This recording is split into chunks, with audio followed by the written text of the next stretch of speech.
Alright, Dorian is the second minor. 1 up on a pentatonic scale is to the F. Alright? So the thing is that it's going to come out in A. Now, why is that? Hang on. Alright, I had to think there. So I do my thinking sometimes in pause, right? Pause and think a minute. Literally. Dorian is the second. Okay, in a pentatonic scale, C, D, E, G, A, right? Dorian's the second. D is the second. E is the third, but remember, that's the minor. We're also going to have the third in the same cage. We'll have the major third, which is going to be right here. So we have the minor third and the major third. That major third is going to be A-shaped in this case, root 4, 6. It's the major fourth, rather. So we got the minor third, the major fourth. Right here. Minor third, major fourth. Here's the Dorian. I can play this. Here's the Dorian. Its parent key is 1 up on a pentatonic scale, but on a pentatonic scale, modally, it's going to be the E-shaped fourth. Because we've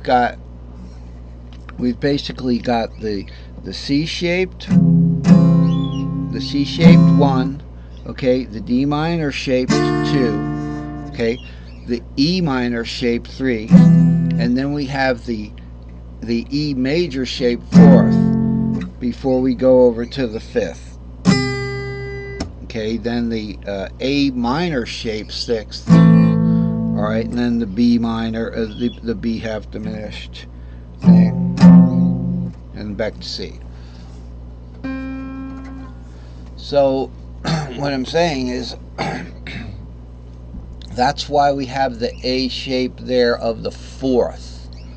Okay, and so in this case, here's where we're at. And we got on that big digression, but I had to warp this over because I wanted to show you the pattern so we could remember it.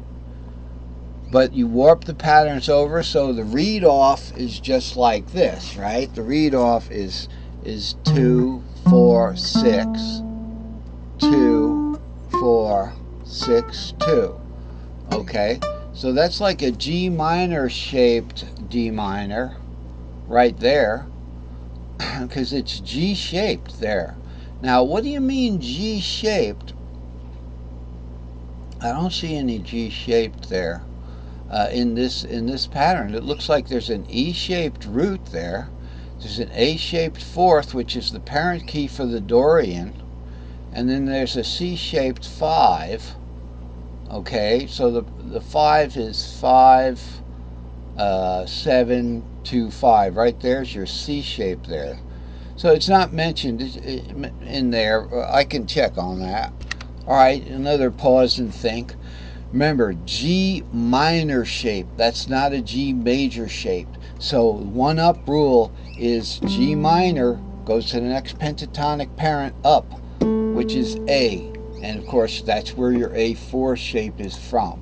Okay, so we're there again, and we had to do another look at Andy's browser, which I changed some of the names anyway and simplified things, so we don't have to worry about sensitive information.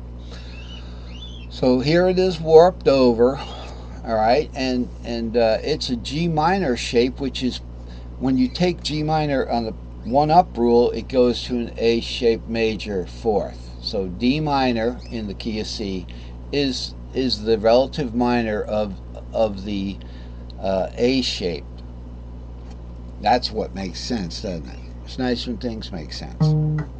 So it gets a little complicated.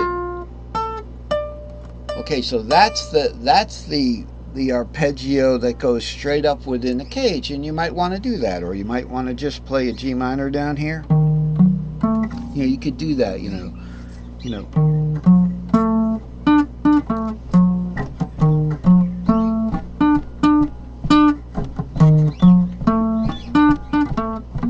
Yeah, put a little rhythm to it or something. Or you could do it down lower in one of the other keys. Of course, there's stuff to add, but we don't want to start adding blues notes because that takes it out of the context. The thing about the blues is if you do a minor, it actually is almost a lot of those blues notes anyway. So, if you're doing like an F here, you want to do a kind of a minor version of that.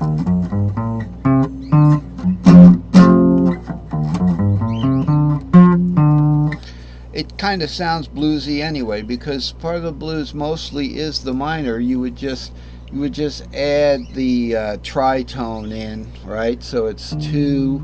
Let's see, if we're going to do it in C, the relative minor would be A here, so it would be the tritone would be between the 4 and the 5, so it would be 2, a 6 root 2 3, and I think it's 2 3 5 5 6. I think it's in between the 2 and the 3, so it's like.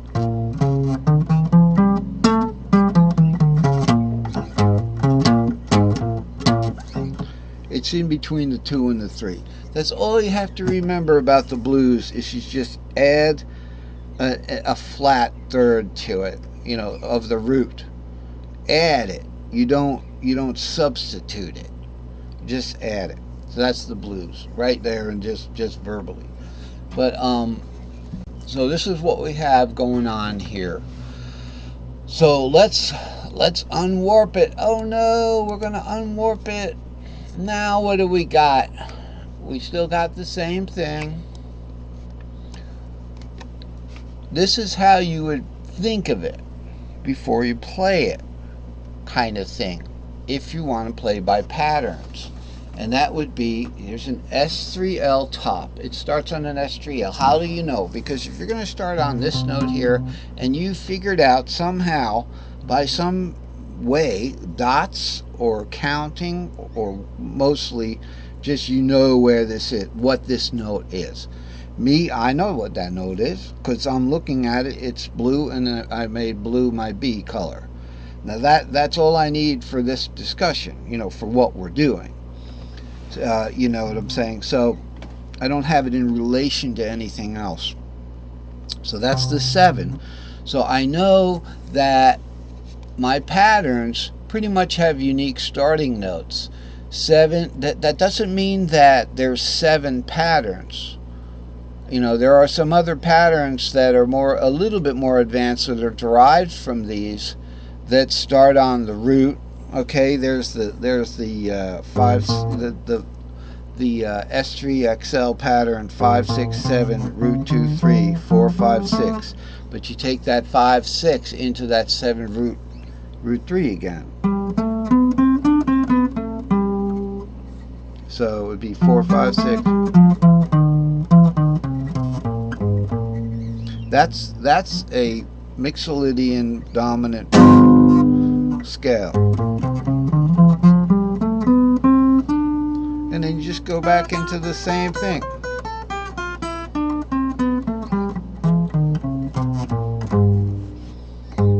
Remember, that's Mixolydian. That's the parent. It sounded good because it was open. So where are we at now? So we've unwarped it, okay? And we're looking at these patterns here. And that's, to internalize where these numbers are on the patterns is important. And like I was saying before, and I think this is going to be we're going to finish up with this. So the S3L and the S2L patterns are up here, right? And here I've just divided them into strings, but this is your S2L here, 3 5 6 root, and then 2 3 4 5 6 7 2 is your S3L. This is the S2L. All right. We don't have 7 patterns for this, 7 strings for this, so it's just the 3, the 6, the 2, the 5, and the 7, but all 1 through 7 and the root are in these patterns, and that's all you have to know for now.